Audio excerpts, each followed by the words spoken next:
శ్రీ పరమానంద బన్సల్ గారు, రంగారెడ్డి జిల్లా. ఇది అభినందన సభ కాబట్టి మొట్టమొదటగా మీ అందరికీ సరస్వతి విద్యాపీఠం నుండి, శ్రీ సరస్వతి విద్యాపీఠం నుండి అభినందన తెలియజేస్తున్నాను. విద్యార్థులకి, ఆచార్యులకి, ప్రధానాచార్యులకి. దీని వెనకాల ఎవరెవరు కృషి చేశారో, ఒక రకంగా మనది టీం వర్క్, అందరి కృషి ఉంది.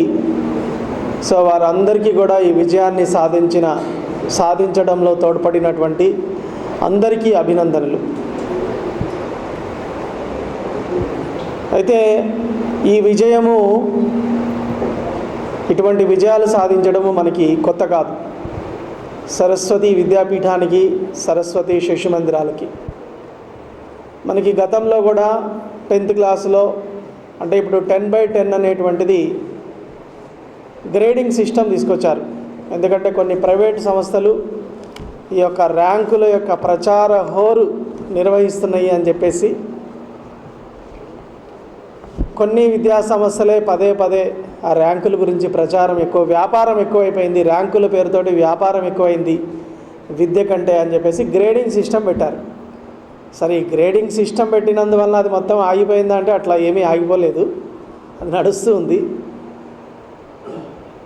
సో ఇప్పుడు ఆ గ్రేడింగ్లో 10/10లో కూడా ప్రతి సంవత్సరం కూడా కొంతమంది విద్యార్థులు మనకి వస్తున్నారు. గతంలో కూడా గ్రేడింగ్లు పెట్టకముందు స్టేట్ ర్యాంకులు ఉన్నప్పుడు మొదటి 10 ర్యాంకుల లోపల కూడా అనేక విద్యాలయాలు, ఇక్కడ సరస్వతి నగరు,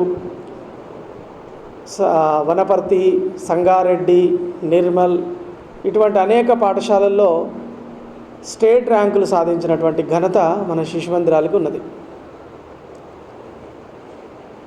అయితే ఈ స్టేట్ ర్యాంకులు సాధించడమే కాదు, మన విద్యార్థులు, ఇది కేవలం 10th క్లాస్ వరకు చదువులో ఒక ముఖ్యమైన భాగము, ఒక ఫౌండేషనల్.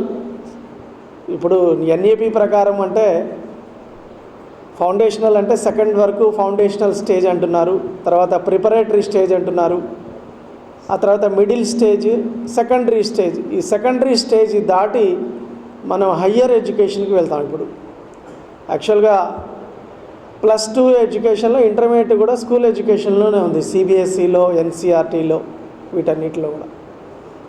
సో ఇంకా స్కూల్ ఎడ్యుకేషన్ ఇంకా 2 years ఉంది. ఇప్పుడున్నటువంటి NEP ప్రకారం కూడా సెకండరీ ఎడ్యుకేషన్ మన 11th 12th క్లాస్ కూడా పూర్తి చేసినట్లయితే అప్పుడు స్కూల్ ఎడ్యుకేషన్ అయిపోతుంది, తర్వాత హయ్యర్ ఎడ్యుకేషన్ వస్తుంది. సో అట్లా ఈ సెకండరీ ఎడ్యుకేషను, హయ్యర్ ఎడ్యుకేషన్ అన్నీ పూర్తి చేసి చాలా ఉన్నత స్థానాల్లోకి వెళ్ళినటువంటి వాళ్ళు అనేక మంది ఉన్నారు.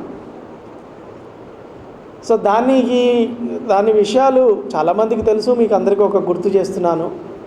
మళ్ళీ మనం పదే గుర్తు చేసుకోవడం, పునశ్చరణ చేసుకోవడం వల్ల మనందరికీ ఒక ప్రేరణ, రాబోయే తరాలకి, రాబోయే విద్యార్థులకు కూడా ఒక ఇన్స్పిరేషన్ అనేటువంటిది ఎప్పటికీ కూడా ఉంటుంది. అంతకంటే ముందు మన స్టేట్లో వచ్చినటువంటి రిజల్ట్, ఇప్పుడే భాగ్యనగర్ విభాగ్ గురించి మన భూషణ్ గారు చెప్పారు.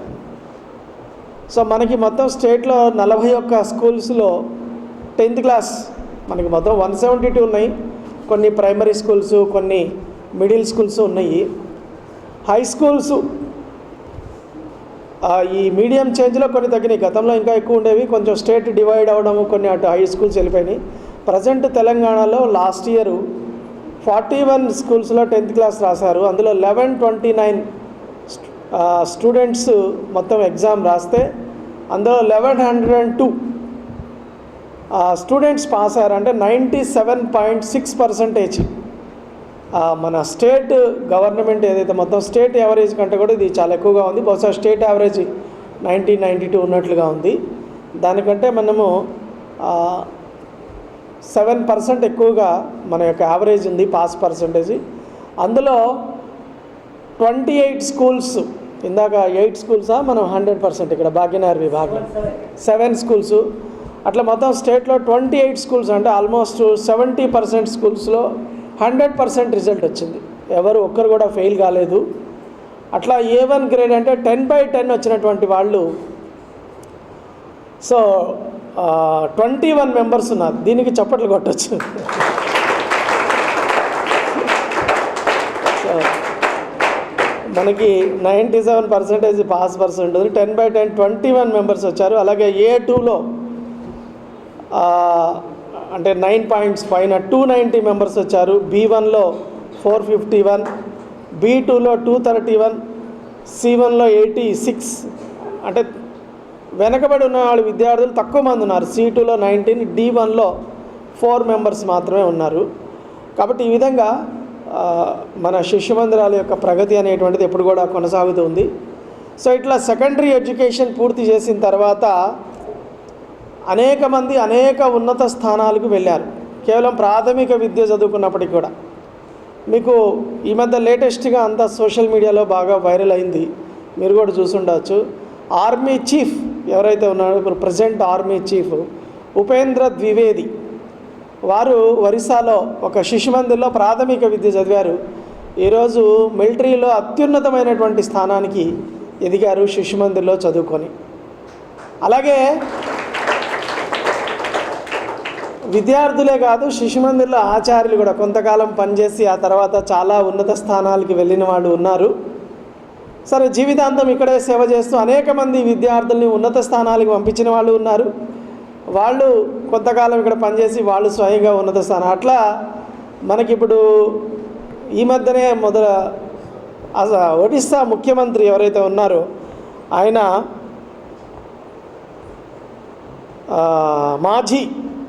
మోహన్ మాఝీ ఎవరైతే ఉన్నారో అతను ఈ యొక్క పూర్వ ఆచార్యుడు. ఆయన కొంతకాలం ఆచార్యగా పనిచేసి ఈరోజు ముఖ్యమంత్రిగా జరిగింది.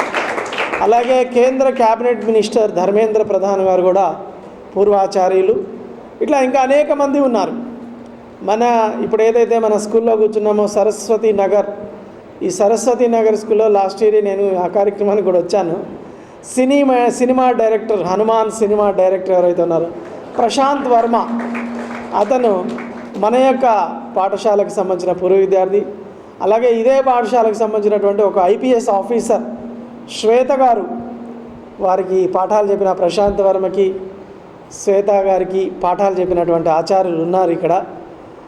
అట్లాగా మన సంగారెడ్డిలో చదువుకునేటువంటి IAS ఆఫీసర్లు, అక్కడ ఆ స్కూల్ నుంచి 2 IAS ఆఫీసర్లు ఉన్నారు. అలాగే ఇప్పుడు ఇంటర్నేషనల్ కోచ్ అయ్యారు ఒక అతను శ్రీనివాస్ రెడ్డి అని చెప్పేసి. శ్రీనివాస్ రెడ్డి అని ఇంటర్నేషనల్ కబడ్డీ కోచ్ ఆ స్కూల్లో తయారయ్యాడు. ఇప్పుడు సెంట్రల్ మినిస్టర్ గారు బండి సంజయ్ గారు, ఆయన ఈ యొక్క కరీంనగర్కి సంబంధించినటువంటి శిశు మందిర్ పూర్వ విద్యార్థి. ఇట్లా మనము లిస్టు చదువుకుంటూ పోతే ఎంతోమంది ఉన్నారు. ఇందాక నేను చెప్పినది మోహన్ చరణ్ మాఝీ. ఇట్లా అనేక మంది IAS ఆఫీసర్సు, డాక్టర్లు, ఇంజనీర్సు మన ఒక స్టేట్లోనే సమాజ సేవలో కూడా అలా ఉన్నారు. మన యొక్క సంఘానికి ఇక్కడ రాష్ట్రీయ స్వయంసేవక సంఘ ప్రాంత కార్యవాహ కాచం రమేష్ జీ వారు పరకాలలో 5th క్లాస్ వరకు చదివారు, పూర్వ విద్యార్థి. వారు చాలా కాలం ప్రచారంగా పనిచేశారు. ఆ తర్వాత కూడా పూర్తిగా తన కుటుంబము అదంతా చూసుకుంటూ కూడా సమాజ సేవలో ఉన్నారు. ప్రాంత కార్యవాహగా ఒక ఉన్నత స్థానంలో ఉన్నారు. అలాగే ఇక్కడ ఇంకా అనేక మంది డాక్టర్స్, అనిల్ కుమార్ గారు అని చెప్పేసి లఘు ఉద్యోగ భారతి, వారు ఆ లఘు ఉద్యోగ భారతిలో ఉన్నారు. బహుశా ఇక్కడ చరణ్ గారు కూడా మన పూర్వ విద్యార్థి అమ్మ, చరణ్ గారు, ఆయన కూడా లఘు ఉద్యోగ భారతి స్టేట్ ప్రెసిడెంట్గా ఉన్నారు. డాక్టర్ వేద ప్రకాష్ గారు అని చెప్పేసి ఆయన ఇప్పుడు గోల్కొండ భాగ్ సంఘచాలక్, అలాగే సక్షంకి గతంలో స్టేట్ ప్రెసిడెంట్గా కూడా ఉన్నారు.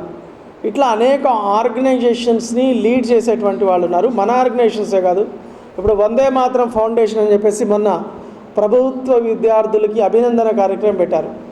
ఆ వందే మాతరం ఫౌండేషన్లో కీలక బాధ్యతలు నిర్వర్తిస్తున్నటువంటి మాధవరెడ్డి గారు కల్వకుర్తికి సంబంధించినటువంటి పూర్వ విద్యార్థి. ఇట్లా సామాజిక రంగంలో, ప్రభుత్వ ఉద్యోగాలలో, అనేక రంగాలలో చాలా ఉన్నత స్థానాల్లో ఉన్నారు. ఈ పరంపర కొనసాగించాల్సినటువంటి బాధ్యత మీ అందరి మీద ఉంది, విద్యార్థుల మీద ఉంది. వాళ్ళు చదివి ఉన్నత స్థానాలకు వెళ్ళాలి. అలాగే ఆచార్యుల మీద కూడా ఉంది. అటువంటి ఈ పరంపరని, ఈ జ్ఞాన పరంపరని, విజయ పరంపరని కొనసాగించాల్సినటువంటి బాధ్యత మనందరి మీద ఉంది. అయితే ఎప్పుడైనా సరే ఈ జ్ఞానం, నాలెడ్జ్ అనేటువంటిది ఇంప్రూవ్ అవుతూ ఉంటుంది. థాట్ ప్రాసెస్, ఇప్పుడు ఐఏఎస్ ఆఫీసర్స్ అయ్యారు, లేకపోతే సెంట్రల్ మినిస్టర్స్ అయ్యారు, ఇంతవరకు ఆగకూడదు. ఇంకా మనము ఉన్నత స్థానాలకు వెళ్ళాలి. ఆ మధ్య మనము ఒక టెస్ట్ పెట్టాం 5th 6th క్లాస్ వాళ్ళందరికీ కూడా.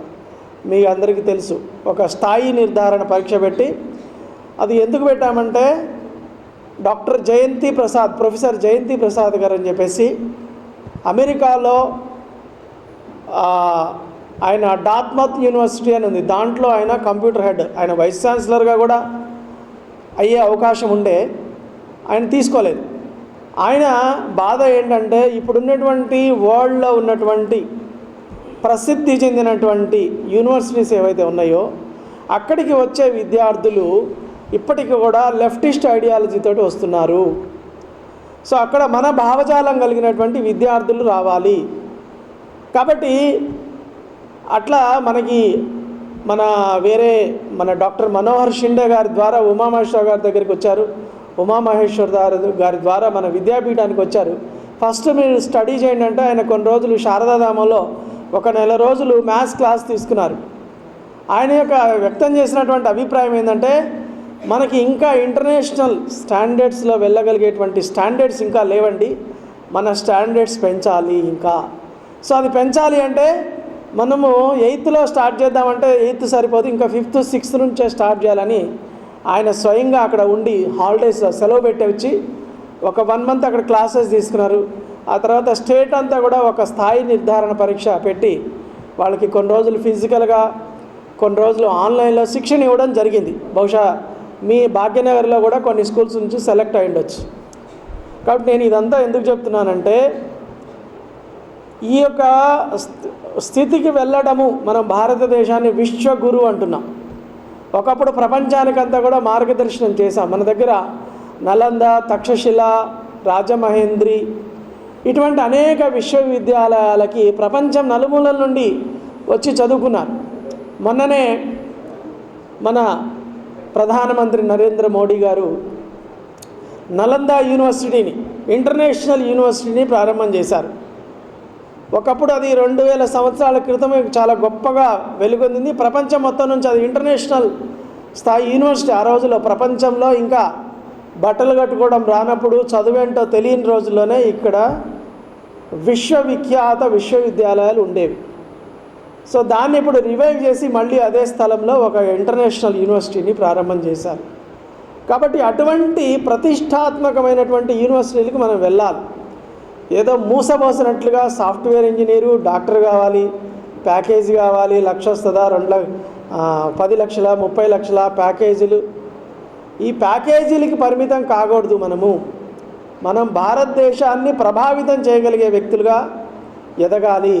ప్రపంచాన్ని కూడా ప్రభావితం చేయగలిగేటువంటి వ్యక్తులుగా ఎదగాలి.